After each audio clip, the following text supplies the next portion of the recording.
Boa noite, pessoal! Hoje viemos aqui tirar as dúvidas, falar sobre o animal do poder. Vamos falar também sobre o grande espírito, que ele não esperava, mas eu vou querer saber sobre o grande espírito. Também falar sobre a ayahuasca. Boa noite, Emerson! Boa noite, grande irmão Wagner Dorim, mais uma vez, um grande prazer, uma grande honra estar aqui na TV Galáctica. Já deixo meu abraço para a Karen também. E deixo boa noite a todos os irmãos e irmãs que estão aí acompanhando nesta noite de quinta-feira. Meu amigo, olha, você poderia iniciar falando um pouco sobre o grande espírito, né? Porque a gente teve essa semana. Amor, amor, vem aqui um pouquinho. Eu vou. É rapidinho. O grande espírito. Então, falar sobre. Ela não deu, ela já saiu da outra. Falar sobre o grande espírito. Sim, perfeito, Dorim. Só situar um pouquinho as pessoas, né? Então, as pessoas estão vendo aí o nome Emerson Pantarou do Xamanismo. Eu trabalho com xamanismo aí há mais ou menos 10 anos, né? Há mais de 10 anos trabalho com as comunidades indígenas. E o nosso trabalho sempre é para fortalecer a tradição e a cultura indígena, né? Tanto na parte social, cultural e espiritual. Xamanismo é a filosofia espiritual dos povos indígenas, mas é o modo como não indígena conglomera, né? Afirma as tradições indígenas, que são muito complexas, que são muito ricas, mas que eu falo sempre que é simples também, porque é o amor e respeito à natureza. Isso é um bem comum entre todos os povos indígenas, seja aqui nos quase 1 milhão de indígenas que temos no Brasil, ou o que temos aí espalhados ainda no planeta de várias tradições. Aí, o grande espírito, né, Dorim, é uma palavra que eu muitas vezes já usei e as pessoas achavam, mas é espírita, né, ou é da Umbanda. Então, na verdade, é assim, o grande espírito é a forma como os indígenas, principalmente lá das tradições norte-americanas, no Canadá, nos Estados Unidos, chamam de Deus. Então, a gente sabe, eu tenho certeza aqui que a maioria, quase todos que acompanham a TV Galáctica, sabem que Deus, né, é uma força onipotente, onisciente, né, onipresente, mas que ela pode ter formas variadas de se falar. Né? Você pode ter nomes como Alá, como o Grande Espírito, né, como Krishna, enfim, Brahman. Cada tradição tem seu jeito de falar, mas é a mesma força que criou tudo, que rege tudo, que está em tudo. Para o povo indígena, principalmente os que chamam de o Grande Espírito, eles chamam Wakantanka, que é uma palavra que vem do Lakota, né, de uma tradição lá da região dos Grandes Lagos, dos Estados Unidos, e pega uma parte do Canadá também. Então, essa expressão Wakatanka é a expressão do Grande Espírito. Ou seja, Wakan é essa raiz que está em tudo. Então, é uma força vital que está em você, Dorim, que está em mim, que está no computador aqui, que está em todos que estão assistindo, que está na planta, no animal, no cipó da ayahuasca, né, que está na pedra, no cristal, que está no objeto. Então, essa raiz do todo, né, do todo aí que está em tudo, do grande cosmos, do grande universo, do grande Deus, é o Okatanka. Então, é o grande espírito. Quando o indígena faz a menção ao grande espírito, é um jeito também, vamos dizer assim, carinhoso de trazer essa relação de Deus para nós, né? Somos uma natureza divina, somos uma centelha divina, e se somos espírito, em essência, o grande espírito é aquele que rege todos os espíritos, né? E é aquele que tem, que sai dele e volta para ele todos os espíritos. Tudo que é criado, mantido ou transformado, vai e volta para ele, nunca sai dessa força. Então, é isso que o indígena acredita em todas as suas tradições, né? Então, o nome aqui que a gente usa no Guarani, Nhanderu, que significa Deus, também é o grande espírito, é a mesma coisa, apenas o jeito de falar que é diferente. Então, essa energia sagrada do grande espírito é a energia do amor, é a energia da vida, é a luz vital, o Om, é o faça-se a luz, né, que tem na Gênesis. Então, a gente pode trazer para todas as tradições, a gente vai ver que é a mesma simbologia, só muda o nome. O grande espírito é essa força magnânima, né, totalmente sábia, totalmente amorosa, totalmente completa, infinita, perfeita, que está em cada coisa, mas em especial, né, no que é da natureza, né, no que tem, vamos dizer assim, vida. como seres vivos. Então, ele está nos objetos, mas ele está mais presente ainda no que tem vida, né? No ser humano, no animal, no vegetal, no mineral, e por aí vai. Então, quando a gente faz essa oração ao grande espírito, é sentindo essa relação com o sagrado que está em cada coisa. Né? O xamanismo trabalha muito com a natureza, então ele se conecta de uma forma mais profunda, mais pura, mais completa na natureza, né? Num contato com algo que vem da natureza, porque aí ele sente mais presente ainda aquela força do grande espírito. Nossa, isso é uma maravilha. Vamos lá. Tem umas perguntas que já mandaram já. Olha, primeira pergunta. O que são medicinas tradicionais? Legal, Dani. Então, assim, como eu falei, o xamanismo é muito complexo, né? Porque ele traz a cultura indígena como um todo, um conglomerado de situações, ferramentas, de costumes, de tradições. Dentre elas, né, as tradições dos povos indígenas, existem as medicinas tradicionais. Por que medicinas tradicionais?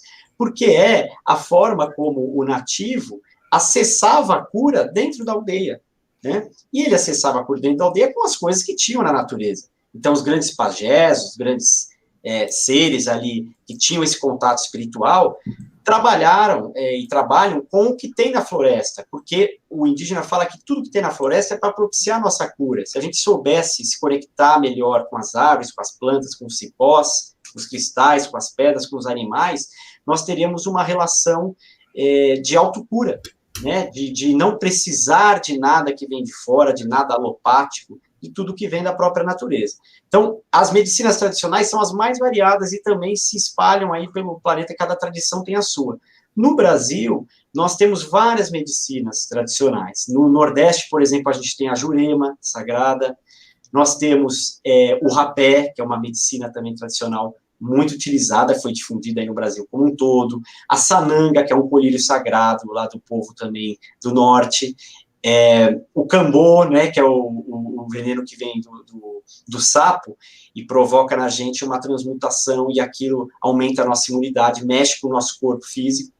E tem a ayahuasca. Então, assim, eu poderia citar mais outras, né, porque as medicinas tradicionais, como eu falei, elas são muito complexas, elas são muito variadas. Eu vi até uma pessoa falar aí do Carlos Castanheira, exatamente, Carlos Castanheira, um grande ser que difundiu aí o que é o xamanismo também hoje, principalmente para o não indígena. Então, nós temos a ayahuasca, uma delas, uma das principais, né? E essas medicinas, elas começaram a entrar em contato com o contexto urbano. É aí que é o bacana dessa energia ser difundida, mas aí também é o perigo, né? Porque a nossa mente, né, é muito assim, né? Onde está a nossa luz, está a nossa sombra também. Então, onde a gente pode fazer aquilo nos libertar, a gente também pode fazer aquilo nos aprisionar.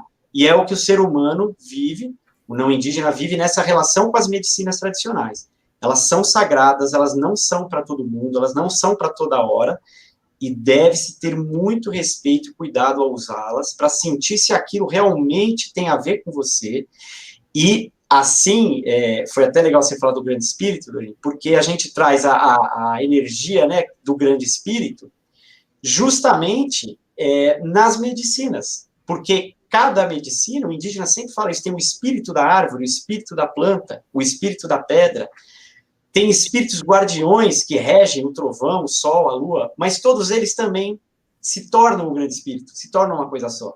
Então, quando a gente entra em contato com a medicina tradicional, é importante que a gente peça licença e tenha respeito ao espírito que está por trás daquela jurema que você vai consagrar, ou daquela ayahuasca, ou daquele cristal, daquela pedra que você vai tocar aí na natureza, né, ou daquele animal, do próprio alimento que você está tendo. Então, pedir a licença e agradecer com amor e respeito ao espírito que está por trás daquilo.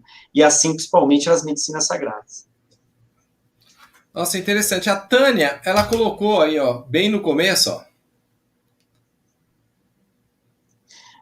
Exatamente. Então, ela está contando uma experiência de ativação, né, do chakra frontal, né, do terceiro olho, e exatamente, tem algumas medicinas tradicionais que trabalham muito isso. A própria sananga, que eu falei que é aquele corilho Kaxinawá, né, o Ayawanawa, ela traz, além de uma limpeza do globo ocular, ele traz exatamente isso, você acessar um outro nível de miração, como eles falam, para você poder enxergar aquilo de uma forma mais profunda, chegar um pouco mais com a energia da alma, ou enxergar os espíritos que estão naquele espaço sagrado da natureza. Então, muitas vezes, o que a Tânia falou é exatamente o que acontece. E não só dentro de uma floresta, né, essas medicinas, elas entraram em contexto urbano, e eu sempre, quando eu vou dar uma palestra ou falar, né, sobre o xamanismo, ou nos cursos, nas vivências, as pessoas falam, onde que eu posso consagrar, onde que eu posso fazer? O que eu falo? Eu não conduzo esses rituais, mas eu indico os que eu sei que são feitos com amor e com respeito, porque a medicina tradicional, ela é para provocar um autoconhecimento. Então, ela traz, por isso que é importante, assim, qual que é a sua intenção naquele, né? Qual que é o seu propósito? Você vai buscar essa medicina para se melhorar, né? Para enxergar suas sombras, aceitar, transmutar, para ver o que você pode se tornar um ser melhor, para ver o que tem de belo em você, ou para que você vai fugir de algo, né? Ou para que você vai curtir uma baladinha. Infelizmente, tem gente que pensa assim, e aí banaliza completamente, e aí acaba gerando preconceito sobre isso, né? Por uma coisa que foi usada de forma errada. Então, as medicinas são sagradas. É importante, eu sei que quando a pessoa vai falar, eu indico, você pode fazer em contexto urbano, com certeza, mas que seja um contexto urbano que tenha respeito, que tenha amor, que saiba de onde está vindo aquele feitio daquela medicina, né, que ele realmente tenha vindo de uma origem que veio com respeito à natureza, que não foi algo feito de qualquer jeito. Então, é sempre importante as pessoas terem, todas as vezes que eu vou dar esse curso, essas palestras, eu falo, gente, se vocês quiserem experimentar isso, podem sim sentir se isso tem a ver com você e podem me perguntar, porque eu vou indicar os lugares, os locais, pode ser em aldeias, pode ser em contexto urbano, que são feitos de uma forma amorosa. Nossa, excelente. A próxima pergunta. O que é ayahuasca? Legal, então vamos lá. Então, a ayahuasca é sempre bom a gente ter, né, quando o trabalho do xamanismo, a gente sempre fala isso, honre as suas origens, honre as suas tradições, não faça de qualquer jeito. Lembre-se que tudo que a gente faz hoje aqui no que está ligado ao xamanismo veio antes, né, dos povos indígenas. Então, honremos esse povo indígena. Tem muita gente que está usando o xamanismo, esquecendo completamente dos indígenas, nunca teve o prazer de falar com o indígena, nunca teve a vontade, nunca teve o respeito, né? E alguns confundem tudo, tem gente que fala que a ayahuasca vem dos Estados Unidos, já vi gente falar isso. Então, assim, é importante a gente ter a base. Quem usa ayahuasca, quem vai, sei lá, no Santo Daime, na União do Vegetal, saiba de onde ela veio, né? Então, a ayahuasca, Dourinha, ela é um termo quechua. Quechua é uma língua dos povos andinos, da região da Bolívia e do Peru. É um povo também, um povo quechua, que fala a língua quechua, né? Por aí a gente já tem uma base da origem da ayahuasca. Então, se a gente pega ali a região de Amazonas, Acre, Rondônia, a gente pega aquela parte da Colômbia, do Equador, aquela parte do Peru, da Bolívia, tem algo em comum, né? Venezuela, tem algo em comum com o Brasil, né? Que não é o limite geográfico, mas demográfico, a região amazônica. Então, nós temos o Amazonas não só brasileiro, tem gente que também acha isso, a parte da Amazônia é só brasileiro, não, tem a parte Amazônia da Colômbia, do Peru, da Venezuela, da Bolívia e do Equador. E com isso, nós vemos a origem da ayahuasca. A palavra ayahuasca, ayá, é pessoa, né, alma, ou espírito, né, que transforma. E o asca é o cipó, porque a ayahuasca é a mistura, quando você faz o cozimento, né, das folhas da chacrona, né, como a gente fala, que é um arbusto lá do Amazonas, e do cipó mariri. Então, essa mistura dá essa bebida sagrada. E essa bebida sagrada, muitas vezes, ela pode usar algumas outras plantas, né, mas geralmente a chacrona e o mariri. E a ayahuasca é justamente o cipó espiritual, o cipó da morte, né, o trepadeira das almas, tem vários nomes. Por quê? Porque ele provoca realmente uma morte. É como se fosse um processo de morte. Quando a gente deixa morrer aquilo que está velho, né, o orgulho, a vaidade, e começa a despertar espiritualmente, a gente passa por uma morte, né, um processo de iniciação, um rito de passagem, como a gente fala nas tradições indígenas. E aí se tem, sim, uma morte. Por isso que a ayahuasca não deixa de provocar uma morte. Essas outras medicinas tradicionais também, de um jeito ou de outro, né? E essa morte, ela é a morte de algo que está velho para você se abrir ao novo. Então, a ayahuasca, ela é uma bebida sagrada muito antiga, lá da região do Peru, que foi se difundindo pela Amazônia. Então, não dá para você falar assim, começou no Peru e depois veio para o Acre. Não, pode ser que tenha sido a mesma hora, porque cada um conta uma lenda. Eu já vi lenda dos Kaxinawás, o Nicuim, que eles contam que isso foi trazido num sonho para um pajé, para misturar a erva com o cipó. Tem lendas no Peru que são diferentes. De qualquer jeito, é uma força sagrada, que o grande espírito, né, conexão com a Mãe Terra, trouxe para o povo indígena, e isso agora difundiu para o Brasil e para o mundo. Né? Em 1930, mais ou menos, surgiu o Santo Daime, que é uma religião que não é ayahuasca, é uma religião que se usa ayahuasca, mas eu sempre gosto de falar para as pessoas, uma coisa não é outra, elas se parecem, são muito similares, mas uma coisa é ayahuasca, outra coisa é o Santo Daime, que usa desse chá, dessa bebida. A mesma coisa que a União do Vegetal, que depois começou a surgir ali no Acre, na Rondônia, e eu tenho todo o respeito e amor pelo Santo Daime, pela União do Vegetal, né? Não estou querendo dizer aqui que está errado, apenas é bom as pessoas saberem que há as diferenças, ao mestre de Deus, né? Isso depois, em 1980, mais ou menos, a ayahuasca se difundiu por outros países, Portugal, Estados Unidos, Canadá, Europa, Ásia. E hoje em dia ela é, no Brasil, regulamentada, né? Tem gente que também não sabe isso. Ela é regulamentada, ela pode ser usada, né, legalmente, aprovada pelo Conselho Nacional de Política sobre Drogas, né, o CONAD, que pertence ao Ministério da Justiça, né, do governo federal. Então, a ayahuasca, ela é um processo de autoconhecimento, é um processo de transformação. Este processo, ele se dá principalmente como você está em contato com ela. Então, se você vai com aquela vontade de querer aprender, você vai ser transformado. Ela provoca limpezas, assim como as outras medicinas. Então, tem pessoas que às vezes falam, eu fiz o ritual da ayahuasca e vomitei, e chorei, não gostei. Por que ela não gostou? Porque ela foi querendo sentir alegria, ela já foi querendo sentir, ela já foi querendo sentir, né? Ela não quis aprender, porque ela não teve humildade em entrar em contato com a medicina. Então, você vai na medicina para, muitas vezes, ali sofrer uma dor, uma peia, tem uma dor, porque você precisa olhar para a dor com uma aceitação, né, com amor, senão você não transmuta, senão você não liberta. Então, essas medicinas tradicionais, principalmente a ayahuasca, provoca isso. Então, nós temos as limpezas, que são formas de o nosso nível energético, astral e emocional ser purificado. E aí aquilo traz para o plano físico. A gente está na matéria, então vem para o físico. Numa diarreia, num vômito.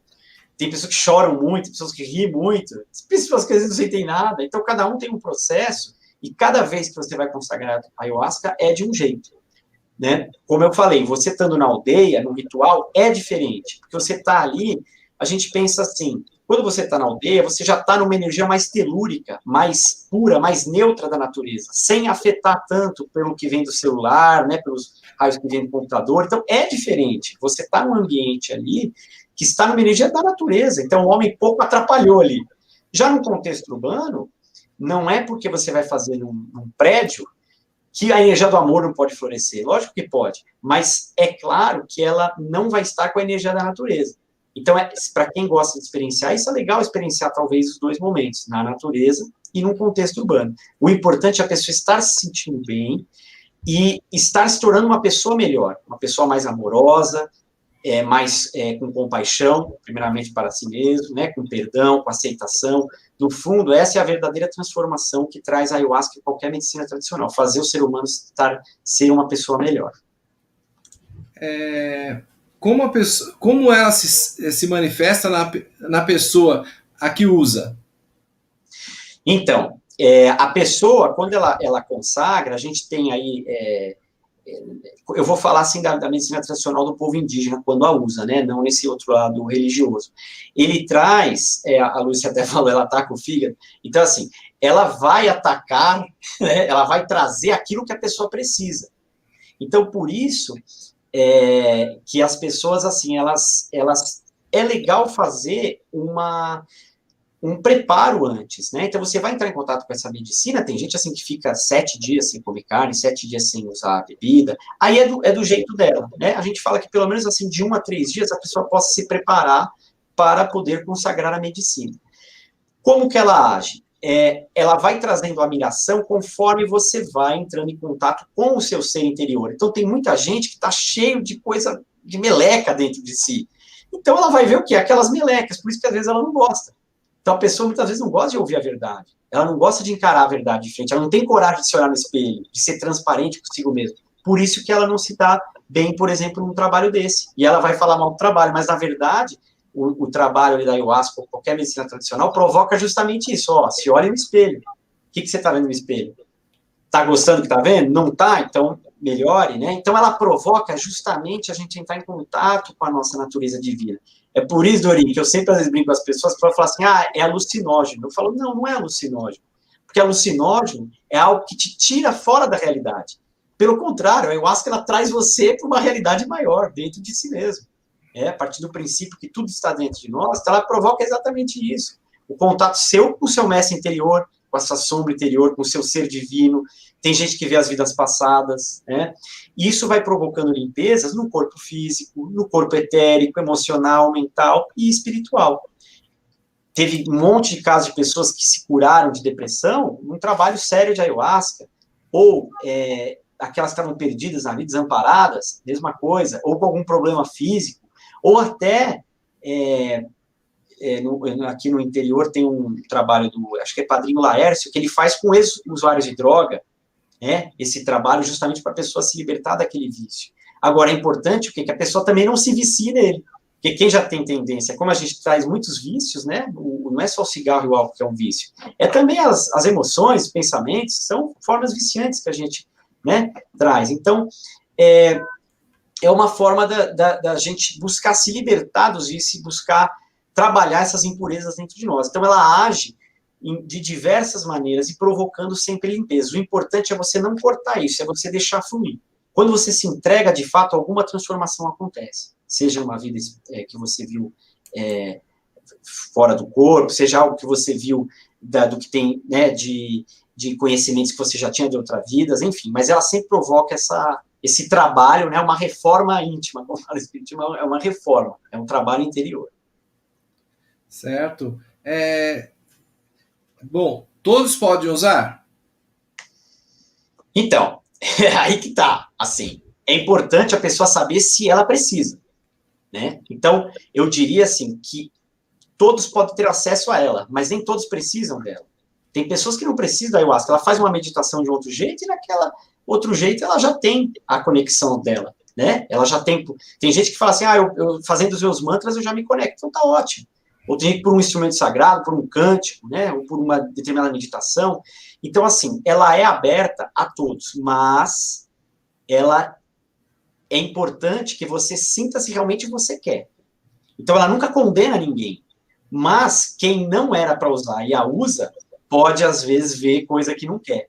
E aí vai precisar transmutar aquilo. Então, por isso que eu falo que é importante. Se a pessoa sentir que ela realmente quer consagrar a ayahuasca, ela tem que procurar saber, ela tem que perguntar para o mestre interno dela, na conexão dela com ela mesma, na própria meditação, no silêncio interior dela. Ela tem que procurar pessoas que já fizeram e possam indicar lugares bons, porque, infelizmente, tem lugares que banalizam, né? Tem lugares que não fazem de uma maneira com honra, com respeito. Então, é importante tudo isso. Então, se ela sentir o chamado, é importante ela ir atrás. Mas se ela não sentir, é bom não mexer com coisa que está quieta, né? E tem vários graus da ayahuasca, porque eu lembro quando eu tomei a ayahuasca, tinha o 1, o 2, o 3, como que é? Isso que você está falando, Dorinha, é assim, quando você vai fazer um trabalho, geralmente eles dividem por serviço. Eu já vi lugares que fizeram até o 5º serviço numa mesma noite, né? Mas geralmente, assim, tem o primeiro serviço que você toma, né, uma determinada quantidade, todo mundo toma aquela mesma quantidade, depois tem o segundo serviço e às vezes o terceiro. Tem vezes que os mentores ali espirituais né, que estão amparando as pessoas que estão regendo aquele trabalho, podem falar, a gente foi orientado para passar o 4º serviço, ou foi orientado para parar no segundo. Então, a sua pergunta foi muito legal, Diego. O que acontece aí? É porque quando você vai fazer um trabalho, a espiritualidade sabe quem está ali.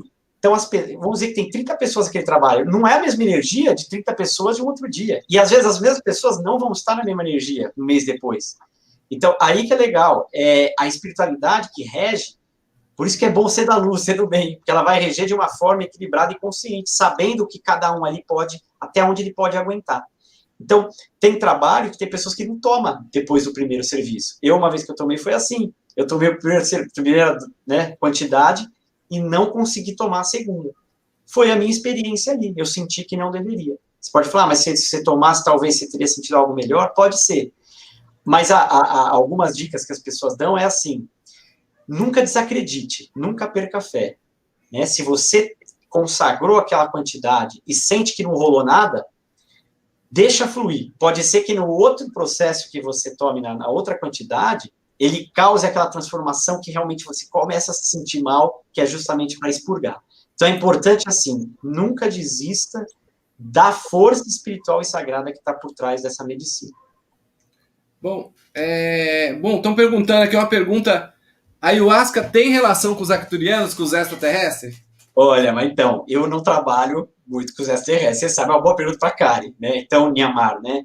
Eu sei, assim, eu vou falar o que eu conheço da tradição indígena. Eu sei que os povos indígenas já fizeram muitos contatos com extraterrestres, coisas que não foram nem catalogadas na história e coisas que foram, né?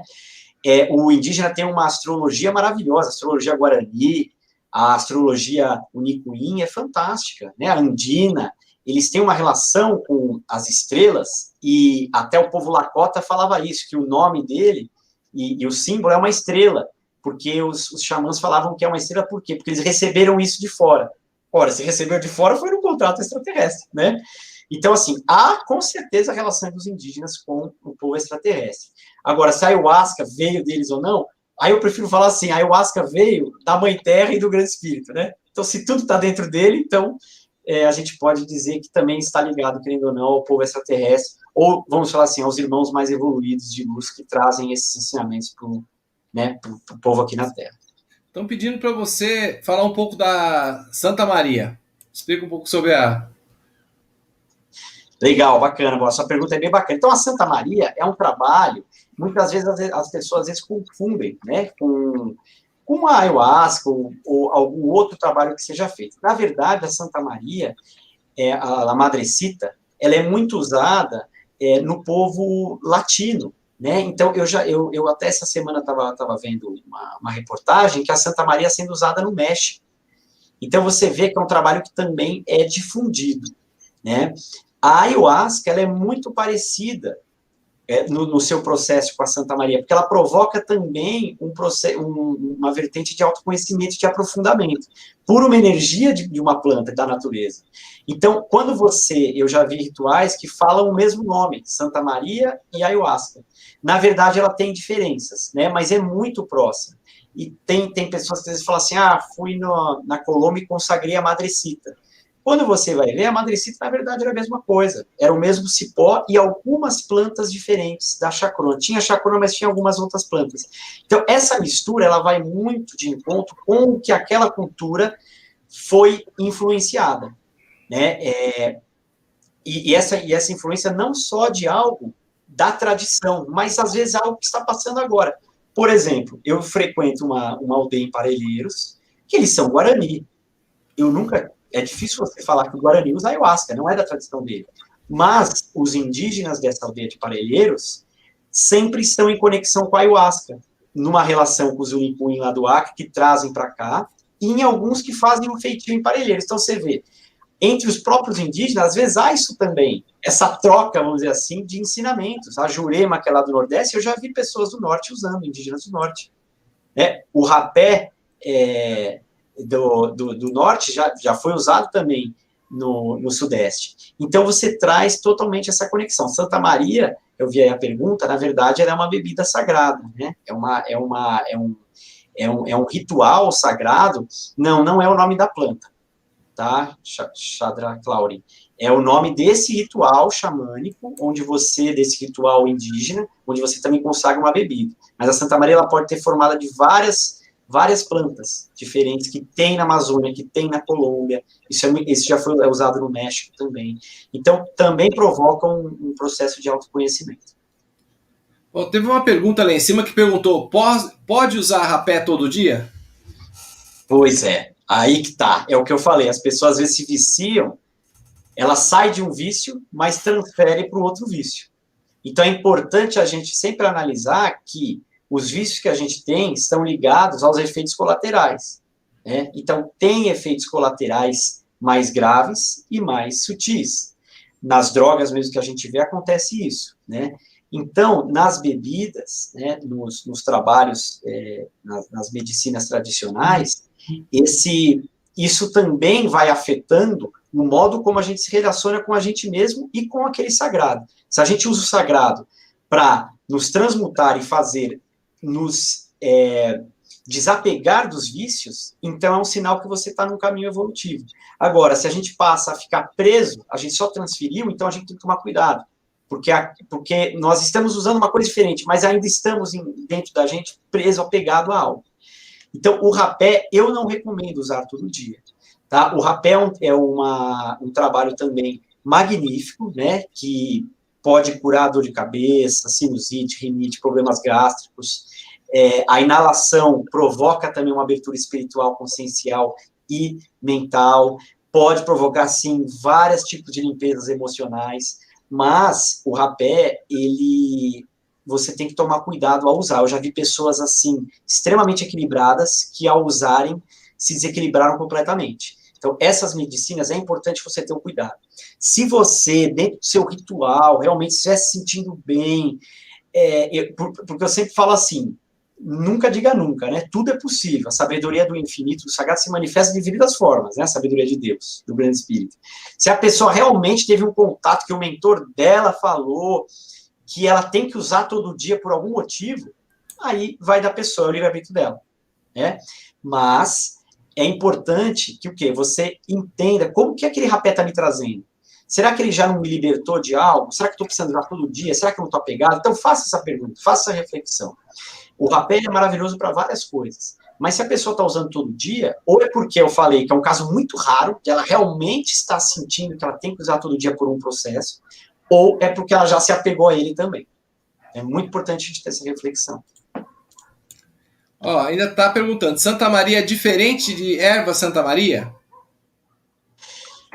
E pode ser diferente, porque o que acontece? Tem gente que usa a palavra Santa Maria no Daime, né, que aí é um outro processo. E aí tem gente que liga Santa Maria com a marihuana, com a cannabis, com a maconha na sua essência colombiana, né, ou da América Latina. Então, a Santa Maria que eu conheço é uma bebida que é feita de ervas, também da Amazônia, e que ela é muito forte. Então, assim, ela parece ayahuasca, eu falei aqui que ela parece, mas ela também tem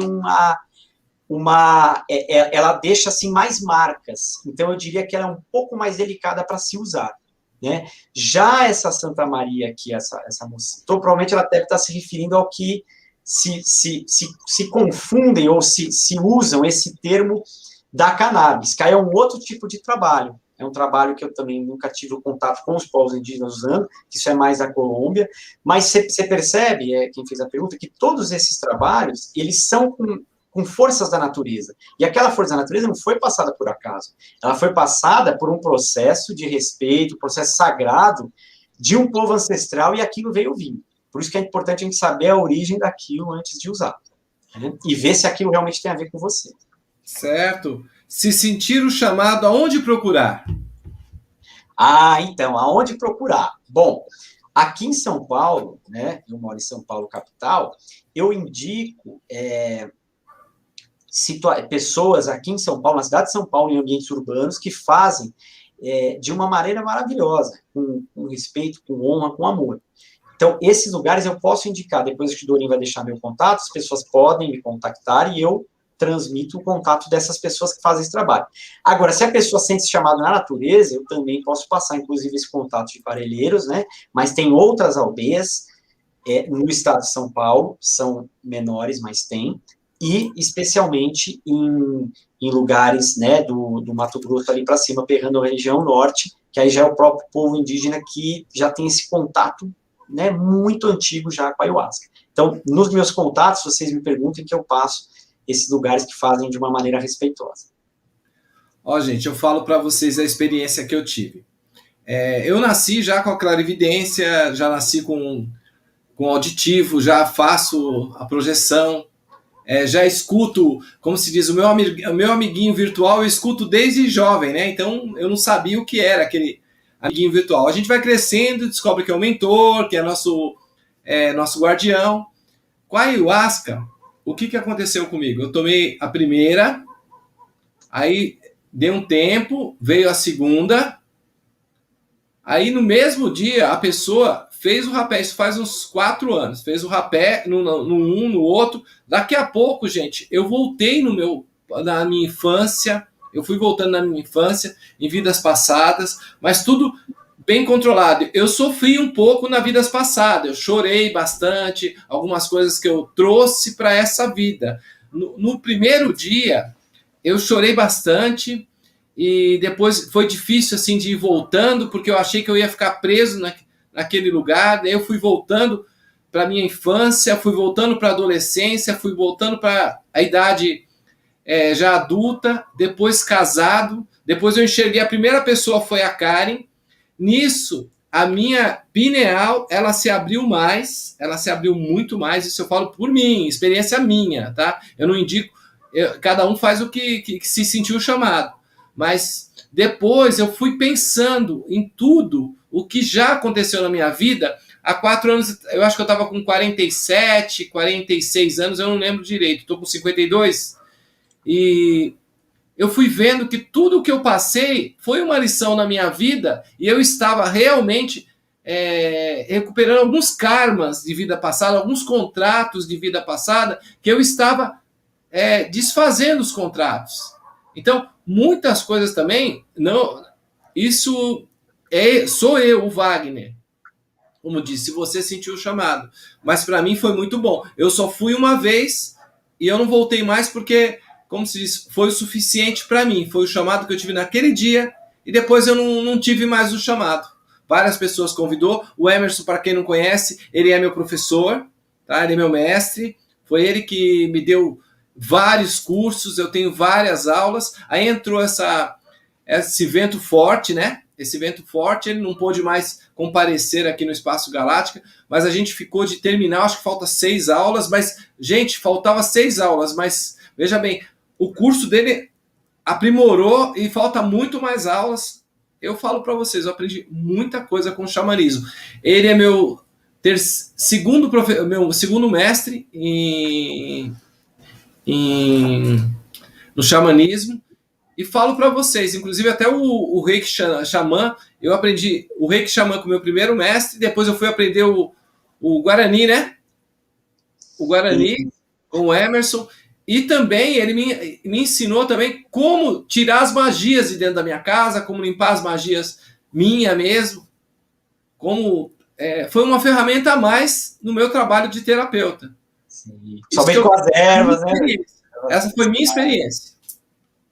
Isso aí, Dani. Bacana, legal você contar essa experiência. Eu entrei aqui, só vi aqui os comentários das pessoas. Então, tem uma pessoa que ainda falou, a erva Santa Maria também chamava de erva dos jesuítas. Então, assim, essa erva Santa Maria é o que a gente chama de mastruz. Esse é um chá, né? Ele não é enteógeno ou alucinógeno, ele não é. Mas, realmente, ele é muito bom para expurgar verminose. Então, uma coisa é essa erva de Santa Maria. A outra coisa é a Santa Maria, que às vezes é chamada de madrecita, o mesmo nome que às vezes as pessoas usam em ayahuasca, usam para denominar ayahuasca, que é da Colômbia e tem no México, que ela faz uma expurgação um pouco mais pesada do que na ayahuasca. E a outra coisa é a Santa Maria que eu comentei, que é feito geralmente no ritual do Daime, depois do Daime. Tem alguns lugares que fazem, né? Depois da consagração do Daime, da ayahuasca dentro do Daime, tem a Santa Maria. Então, você vê que é o mesmo nome, né? E tem a Santa Maria, Mãe de Deus, né? Então, assim, tem a Santa Maria sempre é um nome que traz bastantes vertentes, né? Eu vi aqui que o Thiago perguntou, aliás, eu quero deixar um abraço a todos aí, né, queridos que estão assistindo, quais os cuidados devem ter após a consagração da ayahuasca? Pode comer carne, pode beber? Muito legal essa pergunta, Thiago. O ideal é você estar em reflexão. É o ideal, que é uma coisa que eu não fiz uma vez, porque eu consagrei a ayahuasca e no outro dia eu tinha que trabalhar naquele ambiente de escritório 10 horas, sabe aquela coisa? Mas eu precisava ter feito a ayahuasca, mas o meu pós foi muito ruim para mim, porque eu me preparei antes, mas não me preparei depois. Então, isso pode acontecer, a gente tem que tomar cuidado. Porque o pós-ritual também é importante. Tem pessoas que são muito sensíveis e aquilo te joga lá longe. Então, para você ir retornando desse processo, é importante que você faça aquilo que a sua alma está sentindo. Então, se você sentiu que tem que comer carne, come. Mas o ideal é você ter uma alimentação mais leve, sem ingestão de álcool, sem outras drogas, né? Aí eu sempre gosto de falar sem jogos de azar, sem pornografia, né? Sem sexo desregrado. Por quê? Aquelas energias estão trabalhando em você ainda, no pré, no durante e no pós. Então, aquilo está atuando. Pode ser que se você fique pilhado em coisas, né, do dia a dia, você deixe de sentir um ensinamento que vem, né, depois daquele trabalho da ayahuasca. Enquanto que, dias depois da ayahuasca, você tem feito meditações, tem feito orações, tem procurado refletir sobre o que você está pensando e sentindo, pode ali cair uma ficha que só caiu porque você deu abertura e ficou num ambiente dentro de você favorável a receber o ensinamento. Então, é muito importante a gente sentir essa relação com esses trabalhos. Não é só fazer e pronto, como muitas pessoas fazem. Tem todo um processo, tem todo o porquê, tem toda a espiritualidade sua, a espiritualidade daquela medicina, né? Os símbolos que aparecem, o xamanismo é muito simbológico, né? Tudo é símbolo, quer trazer um ensinamento, quer trazer uma reflexão, e por aí vai. O que são animais do poder? Bom, legal, né? Aí é um pouquinho dos animais de poder, né? Então, os animais de poder são arquétipos que estão dentro de nós, tá? E que se manifestam no significado dos animais. Os animais para o povo indígena é um reino muito sagrado, muito importante, e que ele é sempre respeitado. Então, em qualquer coisa que o indígena tem que tem um animal, ali ele respeita aquele animal. O tambor é feito do couro, sei lá, do cavalo, do carneiro. Então, ele respeita, ali ele sabe que o animal do carneiro, do cavalo, caminha com ele. Eu tenho, por exemplo, aqui eu ganhei de uma indígena um colar que ele é de dente de paca.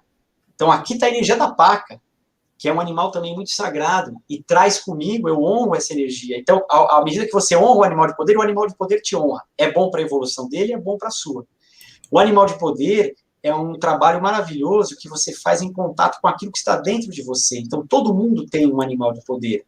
E todo mundo, além de um animal de poder, que é o animal de poder principal seu, tem os animais sombra, alado e dourado, cada um atuando de um jeito. E esses animais de poder trazem ensinamentos, trazem reflexões, mostram coisas que estão dentro da gente desapercebidas. Quando a gente começa a se conectar com esses animais de poder, você começa a ver animal que antes não via, você começa a passar lá, você está na TV passando de canal, aparece um animal, você já sabe que ele está querendo falar alguma coisa. Então não é que você ficou louco, não, é sinal que você está entrando num nível mais sutil e profundo com a medicina dos animais. Porque, além dos animais de poder serem expressões que estão dentro de nós, tem um espírito consciente, sábio, por trás deles, te passando o conhecimento. Todos os animais de poder, todos os animais são animais de poder. Todos, sem exceção. E todos trazem um lado luz e sombra, porque indica aspectos positivos e negativos dentro de nós. Vou contar uma coisa para vocês, pessoal, segredo. Ele me falou um animal do poder que eu tenho e eu não sabia, que era o tatu. Explica aí sobre o tatu, eu nem sabia, gente. Exatamente. Por que o Dori tem o tatu? Outras pessoas podem ter também. Porque o tatu é um animal que vai nas profundezas, aliás, ali da Terra. Então, ele é um animal que tem uma conexão espiritual, mas ele precisa atuar aqui no mundo físico, no concreto.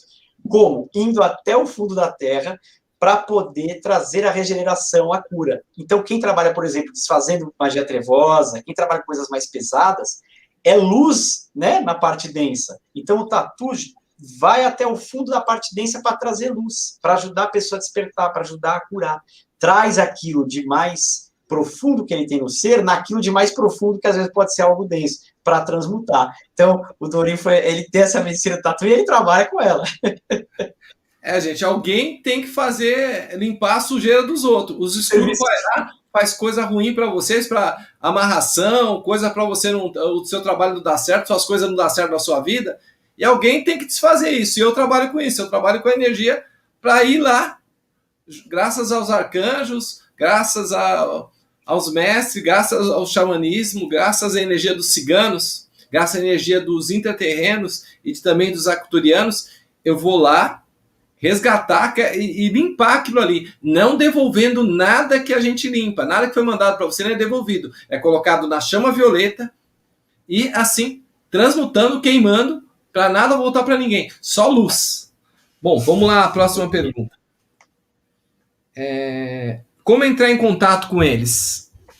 Os animais de poder estão dentro de nós. Então, quando a gente parte do princípio que nós respeitamos esses animais, sabemos que eles querem passar orientações para a gente evoluir, para crescer, você já começa a ter uma energia de ligação. Quando você entende que todo animal que está ali, independente se você come carne ou não, enfim, você sabe que aquele animal é sagrado, mesmo comendo ou não, você o honra, você já começa a ter uma energia mais forte com os animais. Quando você começa a pedir para eles se manifestarem, eles vão se manifestar trazendo ensinamento nos sonhos, como eu falei, em símbolos, na TV, em coisas que você nem percebia antes. Por quê? Nós temos esses 4 animais que fazem parte do nosso totem, que é a nossa base xamânica, né? Nossa base espiritual. Mas isso não quer dizer que não possa aparecer um outro animal. Eu sonho, vamos supor, com o cavalo, mas eu sei que o cavalo não faz parte daquele meu totem. Só por isso eu sonho com o cavalo, mas ele não faz parte do meu totem, nem vou querer saber o que ele está falando. Tem gente que já fez isso, numa vivência que a gente fez. Ela falou, ela já entrou falando, eu sei que meu animal é o cavalo, então eu sei que eu vou ver ele. E não viu ele. Depois, no final, ela chorou e falou, eu senti todos os animais vindo me abraçar. Por quê? Porque ali ela teve uma atitude de perdão, ela entendeu que ela estava sendo radical, né? E aceitou ali, o coração dela, né? Ela permitiu, ela pediu perdão para os animais e ali eles vieram abraçar ele. Então, isso quer dizer que todos os animais, eles trazem um ensinamento. Todos, todos, todos. Então, por isso que todos são aliados. Então, a qualquer momento, a gente pode entrar com a medicina de algum deles. Se eu vou fazer, por exemplo, uma prova, preciso do animal da coragem, da sabedoria, eu peço que o animal da coragem, da sabedoria venha. Eu preciso ter uma atitude de paciência com algo, peço que o animal da paciência venha. Todos esses animais, por isso que é legal buscar saber o significado deles, porque você vai entrando em contato com a medicina deles. Ou o contrário também, você vai criando um campo de conexão com eles e vai pedindo para se manifestar por meio desses sentimentos, paciência, paz, amor, coragem, e vai sentindo como isso age. É sempre importante fazer isso com muito respeito e honra, né, a estes seres. Eu vi aqui, Edorim, que algumas pessoas perguntaram de alguns animais, vou tentar aqui falar rapidinho. Perguntaram, vou começar aqui pelo primeiro, porco-espinho. Então, o porco-espinho, o lado luz dele é que ele tem a ação, ele tem a criatividade, ele tem a proteção, a resistência, a força. Por quê? Não é tudo que o afeta, por causa dos espinhos dele. Então, ele sabe se proteger. Mas, como a gente sempre fala, onde é a luz pode ser a sombra. A sombra é quando a pessoa passa a ser muito radical, ela passa a espantar as pessoas boas também. Então, aí é ruim, porque ela passa, às vezes, a machucar as pessoas, ela põe limites que não precisa, né? Ela se defende tanto que ela cria muros. Então, é esse cuidado que tem que ter. Ela vai falar uma coisa e, sem querer, ofende a pessoa. E, sem querer, está no instinto dela. O animal de poder trabalha com o nosso instinto para trazer luz sobre a matéria, luz sobre os nossos pensamentos e sentimentos. Perguntaram da águia, né? A águia é um animal que muitas vezes as pessoas sempre falam, eu quero ter águia, eu quero ter águia. Porque a águia é um símbolo de você olhar com uma visão mais ampla, uma visão aprofundada, você ver por outros ângulos, né? Você vê com uma visão ampliada, o visionário, a força da águia que não desiste num foco dela e sabe flutuar e planar, né? Por onde for. Perguntaram do golfinho. O golfinho é um animal, eu estou aqui, gente, falando de uma forma assim sucinta, né? Para pelo menos vocês sentirem um pouco a energia deles. O golfinho é um animal maravilhoso, ele traz o amor, ele traz a luz, ele traz cura, né? Ele traz proteção, ele traz, assim, conexão espiritual. Então, o lado luz dele é maravilhoso. O lado sombra é quando você deixa de acreditar no seu potencial, deixa de acreditar que você é um ser divino, fala bem de todo mundo, mas não fala bem de você, sabe? Não se respeita, não se honra. Na águia, né, eu falei o lado luz, o lado sombra é quando, às vezes, esse foco se torna uma obsessão. Aí você desvia o olhar da águia. Você percebe? Já não fica ampliado, fica focado, mas obcecado. Então você já começa a não perceber o que está por trás, você só começa a perceber aquela obsessão que você tem. Né? Falaram aqui da pantera negra, a pantera é um animal muito ligado ao sagrado feminino. É um animal também muito poderoso, muito forte, ele atua na transmutação, né? O Dorim é meio pantera também. Ele transmuta energias que são, às vezes, desequilibradas para crescer, para fazer você iluminar aquela sombra. Ele tem uma energia misteriosa, a Pantera Negra. Então, ela convida para que você tenha cuidado com você mesmo. Né? Cuidado com as suas fraquezas, com as suas sombras. Olhe ela com amor, com respeito e transmutar, para iluminar aquilo. Né? O dragão, perguntaram, é um animal mitológico, né? Nós fazemos aí o marco, nós listamos, Dorim, mais de, até te mandei, né? 125 animais, significado de 125 animais de poder, e 13 animais mitológicos. Nesse trabalho que o Marco Antônio Majerovski e eu fizemos, nos cursos, nas vivências, a gente sempre dá de brinde essa lista. E o dragão, muitas pessoas, às vezes, não sabem como agir com ele, porque o dragão é um animal mitológico que traz a cura e a ascensão, ou ele pode trazer a destruição, conforme você interage com ele. Ele significa poder. Esse poder você vai usar para ser uma pessoa melhor ou para querer dominar o mundo? né, de forma ambiciosa de autoridade, ou para você se curar. Então, o dragão vai trazer para você aquilo que está lá no fundo do seu ser. Se é uma transmutação de você realmente se elevar, ou se é você ser dominado pelos desejos inferiores e aquilo te derrubar de uma maneira que para você se levantar vai precisar bastante fé, esperança, né, e transmutação. Força, né? Força, o dragão tem uma força impressionante. Então, você usando a medicina do dragão com verdade, porque ele te convida a ser verdadeiro. Se você não for verdadeiro com o dragão, ele te passa uma rasteira violenta. Se você for verdadeiro, você vai estar sempre amparado pela força dele, que é incrível. Eu deixei para você que tem bastante, hein? Eu nem sei se tem mais pergunta aqui. Tem pessoa que falou que tem medo. A sucuri, né? Eu penso muito e vejo vídeo, fico com medo de me separar com uma. Então, gente, tem um trabalho legal no xamanismo que a gente fala assim, quando você tem medo de um animal, procura saber o que aquele animal está te trazendo. Por quê? Tem gente que tem medo de cobra. A cobra, ela significa um monte de coisa. Ela pode significar cura, trabalho no mundo inferior e, principalmente, transformação e transmutação. Quem tem medo de cobra, geralmente tem medo do novo. Tem medo de mudar. Então, por isso que às vezes ela tem medo de cobra. A cobra troca de pele, né, irmão? Exatamente, exatamente. Essa frase que você falou, Dorinha, é como o indígena pensa. Para o indígena, as coisas são muito simples. Tem gente que fantasia demais, o significado daquele animal, procura ver como ele age. O tatu não vai para a terra e depois ele sobe? Então, aí você já faz a analogia. A cobra não troca de pele? Aí você já faz a analogia. Então, as coisas são complexas, mas são simples. Quando você passa a entender como os animais vivem, você passa a ver significados dele, começa a despertar, quer dizer a troca de pele, quer dizer que eu tenho que aprender a desapegar e aceitar o velho que morre, para o novo vir. Quem tem medo de aranha? A aranha, ela tece sonhos, ela tece a criatividade. Será que você não tem medo de realizar os seus sonhos? Você não tem medo de você mesmo? Mas ela também pode ter essa ilusão. Não é?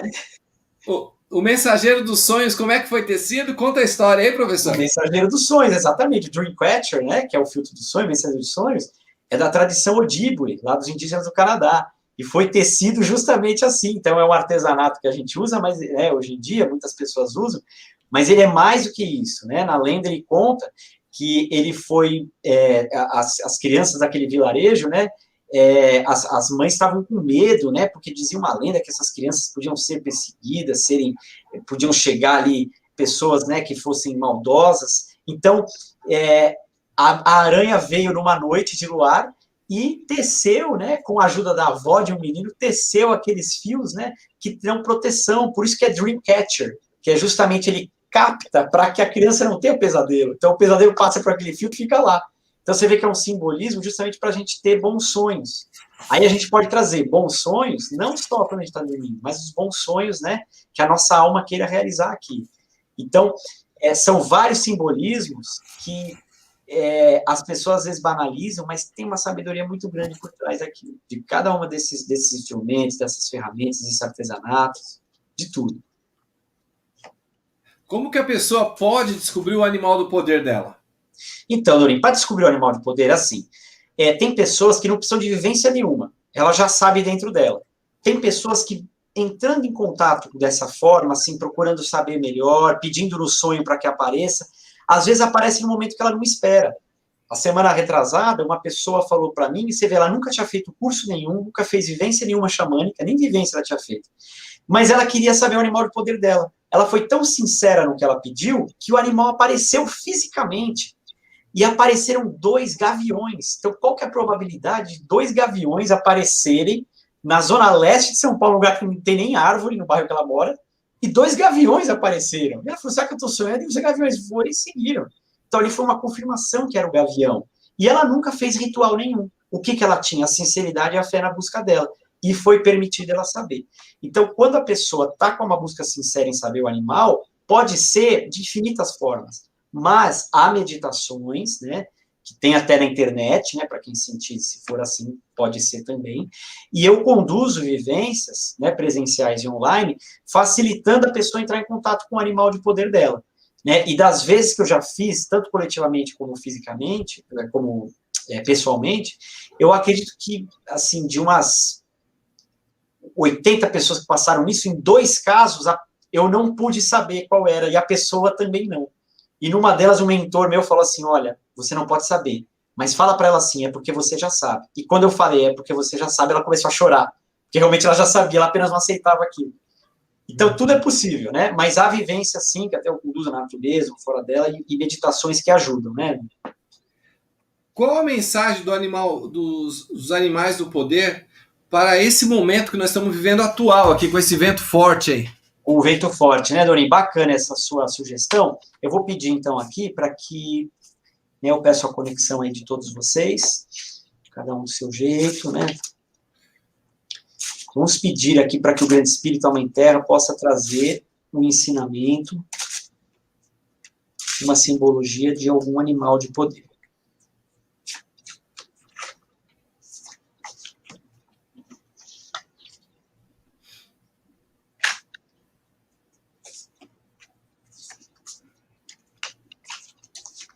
Bacana. Então, eu pedi para que viesse o animal de poder do xamanismo norte-americano e aqui do xamanismo brasileiro. E olha que interessante, veio duas cartas, então eu vou correr aqui para falar as duas.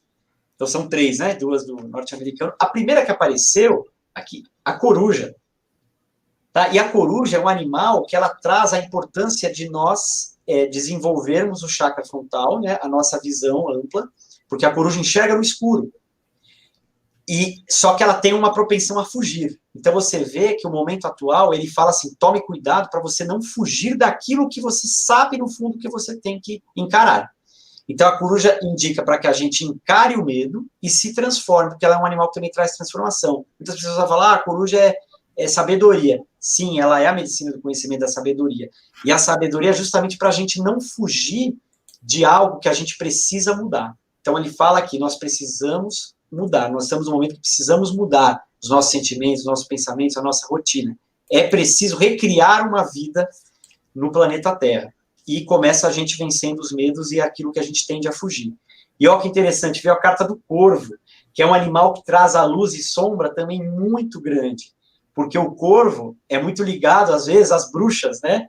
E tem gente que usa isso de forma pejorativa, ligado à magia trevosa, ou de forma luminosa, ligado a uma cura. Por quê? Ele quer dizer isso. É como se o bem e o mal está dentro de nós. Que energia você quer alimentar? Né? Você quer um mundo melhor, mas você está praticando esse mundo melhor? Então, tinha uma sabedoria da Índia, acho que era um cara foi perguntar para um mestre indiano lá, né? Ele não conseguia sentir Deus. Aí o mestre indiano falou, anota por 24 horas o que você tem pensado.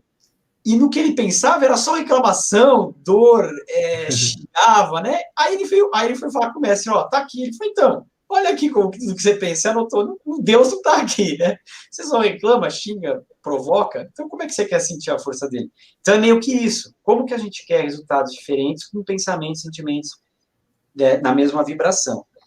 E aí, Dori, para finalizar, veio a carta 10 do Oráculo do Cruzeiro do Sul, que é um trabalho maravilhoso dos animais, que é o jacu. Esse é brasileiro e provavelmente a maioria dos brasileiros não conhece. E é um animal da fauna brasileira. Então, o jacu, no aspecto sombra, ele traz um desequilíbrio e uma ansiedade, né? Uma vaidade, um orgulho. Então, ele está falando aqui para a gente tomar cuidado com a ansiedade e como a gente tem trazido orgulho nas nossas relações. Será que a gente não está sendo orgulhoso demais? E no lado luz, ele traz um despertar para algo, porque o jacu é um animal que se ambienta fácil. Só que ele se ambienta no lado negativo para aquele que quer aparecer, sabe? Aquele, eu quero brilhar mais que os outros. Mas não pelo brilho próprio, mas porque ele quer ser mais que o outro. E quando a gente entende que nós temos o nosso brilho e o outro tem o brilho dele, aquilo flui. Então, o grande espírito se manifesta em todos.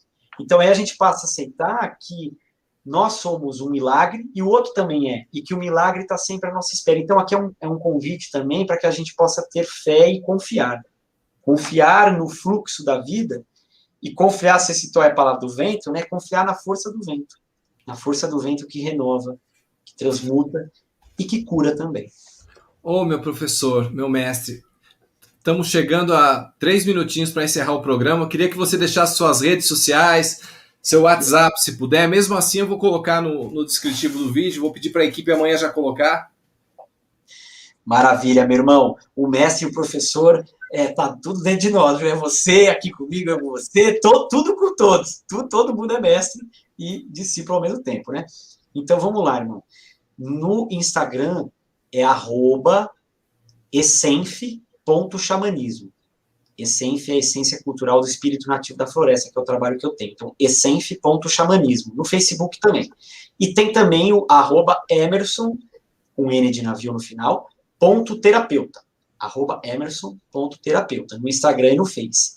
E meu WhatsApp é 11 95290 0756. Quem fez pergunta que eu não vi aqui, não respondi, se quiser fazer para mim, pessoal, fique à vontade, tá? E todas essas outras indicações de todas as medicinas tradicionais ou do trabalho que a gente faz com povos indígenas, eu também estou à disposição para poder conversar com vocês.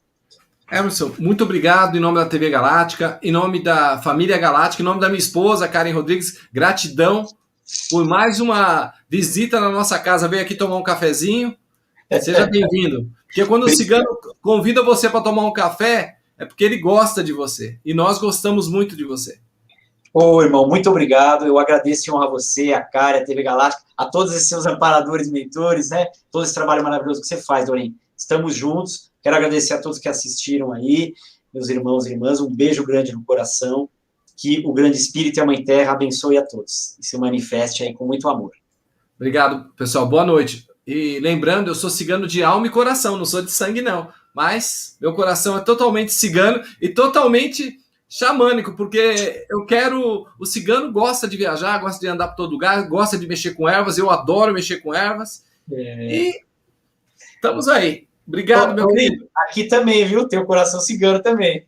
Opa, tamo junto. Obrigado, irmão. Tchau, meu irmão. Obrigado. Boa noite, pessoal.